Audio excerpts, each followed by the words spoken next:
Hello students, आप सभी का स्वागत है। मेरा नाम है फैसल रशीद और ये है सेल्फ स्टडी नाउ। आज की इस वीडियो में हम लोग the complete English grammar book से एक्सरसाइज नंबर 34 को सॉल्व करेंगे। चलिए इस वीडियो को शुरू करते हैं और सॉल्व करते हैं एक्सरसाइज 34 को। हमारे सामने क्वेश्चन दिया गया है, split each of the following sentences into two. Students, split का मतलब होता है तोड़ना, यानी कि किसी भी चीज को जब हम तोड़ते हैं तो हम कहते हैं कि हमने इसको स्प्लिट कर दिया, बांट दिया। तो हर एक सेंटेंस को दो भागों में बांट देना है या तोड़ देना है, यही हमारा क्वेश्चन है। अब चलिए देखते हैं कि सेंटेंस क्या है। सेंटेंस है हमारा, the boys gave a loud shout which was heard across the river. ये हमारा पहला सेंटेंस है। इस सेंटेंस में द बॉयज सब्जेक्ट है, अ लाउड शाउट ऑब्जेक्ट है, लेकिन इसके अलावा इसमें दो और चीजें हैं। पहली चीज ये है कि यहां पर आपके सामने एक क्लॉज है जिसे हम मेन क्लॉज कहते हैं, जो कि इंडिपेंडेंट है, और दूसरी क्लॉज हमारी रिलेटिव क्लॉज है जिसे हम डिपेंडेंट क्लॉज कहते हैं। दोनों में फर्क क्या होता है? मेन क्लॉज यानी कि जो इंडिपेंडेंट क्लॉज है उसको हम डायरेक्टली लिख सकते हैं, लेकिन जो डिपेंडेंट क्लॉज है उसको हम बिना एक्सप्लेनेशन के नहीं लिख सकते। देखिए कैसे। सबसे पहली चीज तो ये है, the boys gave a loud shout. जैसे ही आप इतना पढ़ते हैं तो आपको एक बात समझ में आ जाती है। यहां पर जैसे ही आपको ये बात समझ में आती है तो मीनिंग क्लियर हो जाती है। आप इसको एक सेंटेंस के तौर पे ऐसे ही लिख सकते हैं। अगर मैं लिख दूं the boys gave a loud shout, तो इससे आपको कोई भी फर्क महसूस नहीं होगा, आपको कंप्लीट मीनिंग मिल जाएगी। लेकिन अगर मैं कहूं which was heard across the river, और बिना ये बताए हुए कि किस चीज के बारे में मैं बात कर रहा हूं, तो यहां पर आपको कंफ्यूजन क्रिएट हो जाएगी। रिलेटिव क्लॉज जो है हमारी, ये डिपेंडेंट क्लॉज है, और ये जो क्लॉज है इसको हम बिना रिलेटिव प्रोनाउन को क्लियर किए हुए नहीं लिख सकते हैं। रिलेटिव प्रोनाउन का हमें एंटेसिडेंट चाहिए, और वो एंटेसिडेंट है अ लाउड शाउट। जैसे ही हम अ लाउड शाउट को विच की जगह पर रख करके सेंटेंस को लिखेंगे, हमारा सेंटेंस कंप्लीट हो जाएगा। हमारा सेंटेंस बनेगा, a loud shout was heard across the river. तो अब हमें रिलेटिव क्लॉज के पढ़ने से भी हमें क्लियर मीनिंग मिल रही है, लेकिन अब ये रिलेटिव क्लॉज नहीं रह गई, बल्कि एक सेंटेंस में बदल गई है, क्योंकि हमने विच को उसके एंटेसिडेंट के साथ रिप्लेस कर दिया है। हमारे सामने अगला सेंटेंस है, bring me the book that is on the table. अब इस सेंटेंस में आप देखिए, आपको दो क्लॉज देखने को मिलेंगी, ठीक वैसे ही जैसे पहले सेंटेंस में देखने को मिली थी। पहले सेंटेंस में एक मेन क्लॉज थी और एक रिलेटिव क्लॉज थी, ठीक वैसे ही यहाँ पर भी आपको दो क्लॉज देखने को मिलेंगी। पहली क्लॉज कौन सी है? Bring me the book. Bring me the book main clause है, क्योंकि यहां पर इसकी मीनिंग क्लियर है। अगर हम ब्रिंग मी द बुक लिख दें तो ये एक सेंटेंस बन जाएगा, क्योंकि हमें समझ में आ रहा है कि हम कह क्या रहे हैं। और फिर अगला सेंटेंस है, वो बनेगा हमारा रिलेटिव क्लॉज से। रिलेटिव क्लॉज है that is on the table, इसमें रिलेटिव प्रोनाउन है दैट। तो अब हम दैट को इसके एंटेसिडेंट से जैसे ही रिप्लेस करेंगे, हमारा सेंटेंस तैयार हो जाएगा। इसका एंटेसिडेंट क्या है? The book.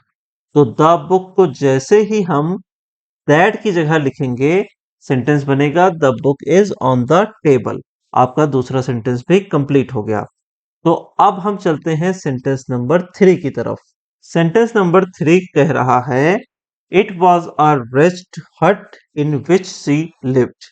रेस्ट का मतलब होता है बहुत ही घटिया, बहुत ही बेकार।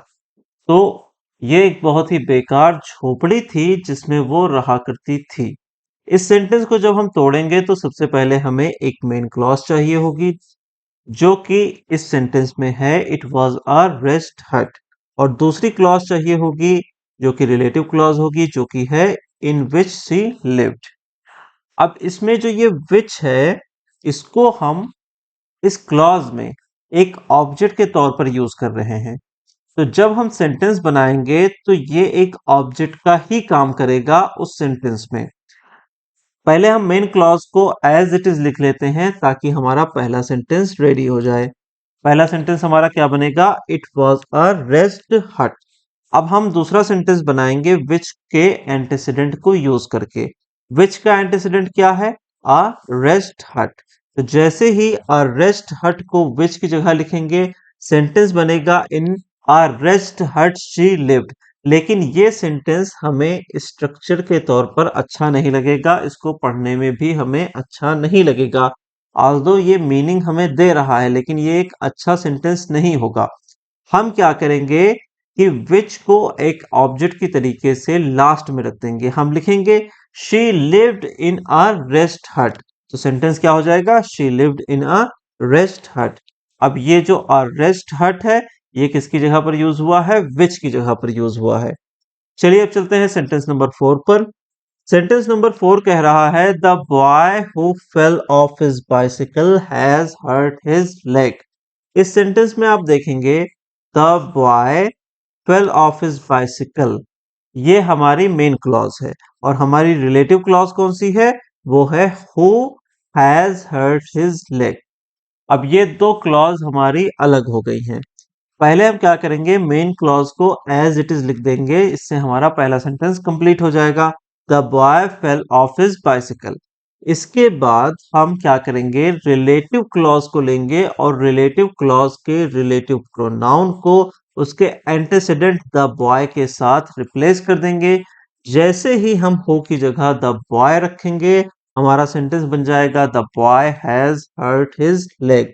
और हमारा सेंटेंस नंबर 4 भी कंप्लीट हो जाएगा। अब हम चलते हैं सेंटेंस नंबर 5 की तरफ। सेंटेंस नंबर 5 कह रहा है the elephant that was sick died. इस सेंटेंस में हम देखेंगे हमारे पास मेन क्लॉज है द एलिफेंट डाइड।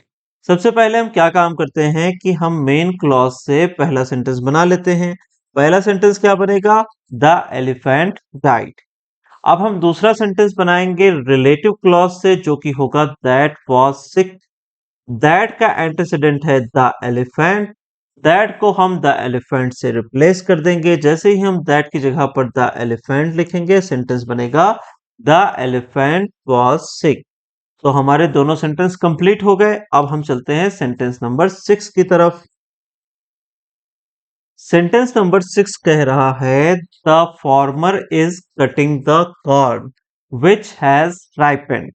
इस सेंटेंस में हम देखेंगे मेन क्लॉज है the farmer is cutting the corn.